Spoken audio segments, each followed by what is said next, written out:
Friends, welcome back. तो friends, अभी का वीडियो है, न्यूज़ है लेटेस्ट।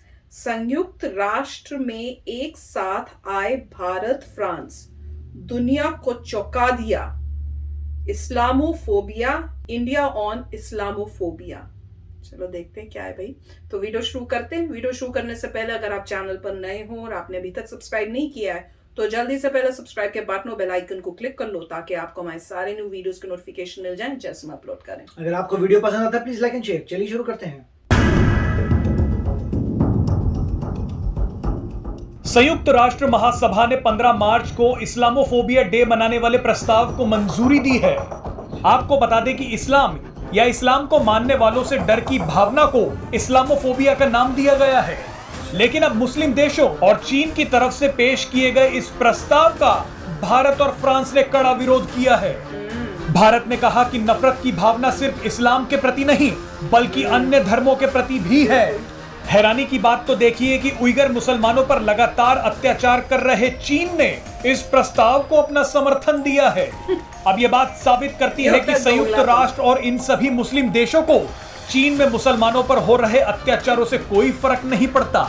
इस्लामोफोबिया डे मनाने के प्रस्ताव पर चर्चा के दौरान संयुक्त राष्ट्र में भारत के स्थायी प्रतिनिधि टीएस तिरुमूर्ति ने कहा कि 1.2 अरब लोग हिंदू धर्म को मानते हैं।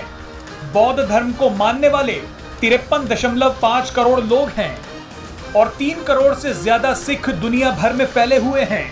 तो ऐसे में एक धर्म के बजाय सभी धर्मों के प्रति फैल रहे डर के माहौल को समझना होगा। टीएस तिरुमूर्ति ने उदाहरण देते हुए कहा कि अफगानिस्तान के बामियान में बुद्ध की विशाल मूर्ति को ध्वस्त किया गया। मंदिरों और गुरुद्वारों पर पहले से ही हमले हो रहे हैं। गुरुद्वारे में सिख श्रद्धालुओं का नरसंहार हुआ और मंदिरों की मूर्तियां तोड़े जाने वाली घटना किसी से छिपी नहीं है, लेकिन इन सभी को नजरअंदाज किया जाता है। उन्होंने कहा कि आज के दिन हिंदुओं, बौद्ध और सिखों के खिलाफ भी नफरत पनप रही है, जिसके बारे में ध्यान देने की जरूरत है। आपको बता दें कि फ्रांस ने भी इस प्रस्ताव का विरोध किया है। संयुक्त राष्ट्र में फ्रांस के स्थायी प्रतिनिधि ने कहा कि दूसरे धर्मों को छोड़कर सिर्फ एक धर्म को महत्व देकर यह प्रस्ताव धार्मिक असहिष्णुता के खिलाफ चल रही लड़ाई को कमजोर करता है। तो फ्रेंड्स, ये न्यूज जो थी कि ऐसे कुछ ला रहे हैं, ये तो काफी मेरे ख्याल से कुछ महीनों पहले मैंने सुना था कि इस टाइप का जो है प्रस्ताव जो है वो आ रहा है, बिल टाइप आ रहा है और देखते हैं पास होता है कि नहीं होता। अब समझ नहीं, मुझे तो लगा शायद इस वीडियो में ये कह रहे हैं कि पास हो गया है। अगर पास हो गया तो दैट इज वेरी, मतलब मैं कहूंगी कि फेयर नहीं है, क्योंकि अगर आप एक ही रिलीजन को दिखा रहे हो कि भैया उनके साथ बड़ा जुल्म हो रहा है तो दैट इज रॉन्ग देयर। क्योंकि इतने इंसिडेंट्स हैं, जैसे इन्होंने भी इस वीडियो में बताया कि वहां जो कंट्रीज उस रिलीजन को, मतलब इस्लाम को ही फॉलो करती हैं, वहां पे वो अपनी माइनॉरिटीज के ऊपर क्या कर रही हैं। जैसे इन्होंने पाकिस्तान का ही एक वीडियो दिखाया कि कैसे मंदिर तोड़े जा रहे हैं, सब तोड़े जा रहे हैं। तो आप खाली यही क्यों कह रहे हो कि इस्लामोफोबिया है? वहां पे भी तो जुल्म हो रहे हैं, दूसरे जो माइनॉरिटीज हैं, जो माइनॉरिटी रिलीजन्स हैं, उनके साथ हो रहा है ना। हिंदूज के साथ हो रहा है, सिख्स के साथ हो रहा है, बुद्धिस्ट के साथ हो रहा है, बुद्धिज्म के साथ हो रहा है। तो फिर आपने खाली इसको ही क्यों किया? ऐसा क्या है? ये क्या पॉलिटिकल गेम चल रही है? क्या चालें चल रही है? समझ में नहीं आता। गेम कोई लंबी और कुछ मतलब अजीब सी है जो हमारे दिमाग में अभी आई नहीं है कि चल क्या रहा है। पर इसमें यह बात अच्छी है कि इंडिया और फ्रांस ने इसके ऊपर, इसके अगेंस्ट किया। इन्होंने बोल्डनेस दिखाई और खड़े होकर इसके अगेंस्ट बोला और बोला कि खाली इसी रिलीजन को क्यों कर रहे हो, बाकी रिलीजन्स को भी इक्वल इंपॉर्टेंस दो, क्योंकि अगर आप ये कर रहे हो तो दैट इज अनफेयर। और बात बिल्कुल सही है कि ये अनफेयर है और आई होप कि ये बिल जो है पास ना हुआ हो। अगर करना है तो इसके साथ और भी रिलीजन्स को इंक्लूड करो, क्योंकि ऐसा कुछ नहीं है कि खाली जो है इसी के ऊपर है। और सबसे शॉकिंग पता है क्या था? चाइना ने सपोर्ट किया जी। ये चाइना सपोर्ट कर रहा है। क्या गेम है ये? क्या चल रहा है? मुझे तो समझ नहीं आती है कि दुनिया में चल क्या रहा है। क्या किसको बुद्धू बना रहे हैं? हम आम इंसान को बनाया जा रहा है? क्या हो रहा है कि ये मतलब समझ के बाहर है। कोई भी समझदार इसको देखेगा तो बोलेगा ये हो क्या रहा है? चाइना कैसे कर रहा है जब वो खुद ऐसा काम कर रहा है?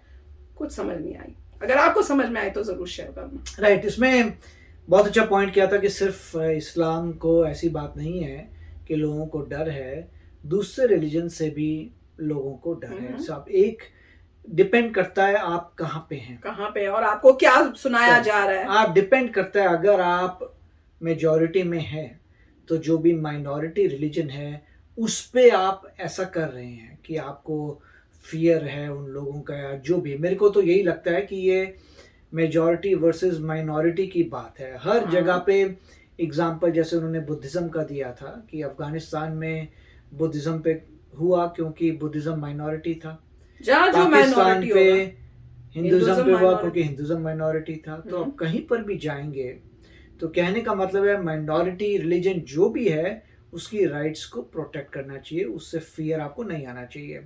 उसी हिसाब से जैसे जूज हैं, जहाँ पर जूज माइनॉरिटी हैं अदर देन इजराइल, इजराइल में मेजॉरिटी हैं, अदर देन इजराइल कहीं पर भी चले जाइए जूज माइनॉरिटी हैं, उनसे भी फेयर नहीं होना चाहिए। तो मेरे ख्याल से ये सब बातें जो है डिस्कस हुई हैं।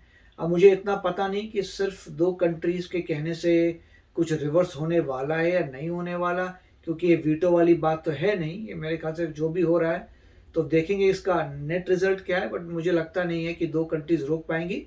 मगर बहुत अच्छी बात थी कि अपने व्यू पॉइंट उन्होंने रखे हैं, साथ में एक्सप्लेन भी करना चाहिए था कि ये मेजॉरिटी और माइनॉरिटी की बात है कि हर इंसान को बस इतना मेक श्योर करना है कि अपनी माइनॉरिटीज़ को प्रोटेक्ट करिए, रिस्पेक्ट दीजिए और भेदभाव नहीं करिए।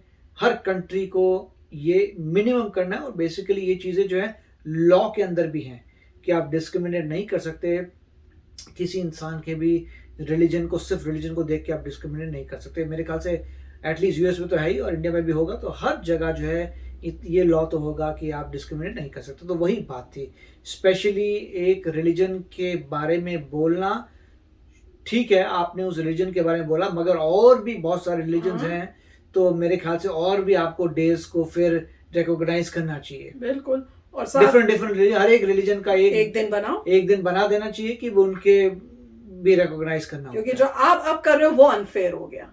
आपने बस एक रिलीजन को इंपॉर्टेंस दिखाने की कोशिश की है, बाकी रिलीजन्स के साथ आपने नाइंसाफी की है। Right. क्योंकि जहाँ जो मिनॉरिटी है उनके ऊपर जो है जुल्म होते हैं, वो जहाँ अगर पूरी किसी कंट्री में जाते हैं वहाँ मेजॉरिटी मान लीजिए रिलीजन इस्लाम है और माइनॉरिटी क्रिश्चियन है, तो वहां पर भी आपको नजर आएगा प्रॉब्लम। तो मेरे ख्याल से मेजॉरिटी और माइनॉरिटी की बात है। बिल्कुल, तो आप भी शेयर करना अपने थॉट्स। आई होप ये बिल पास ना हुआ हो, अगर हुआ है तो और बिल्स लाएं जिसमें बाकी रिलीजन्स को भी ऐसे ही उनके डेज बनाए जाएं।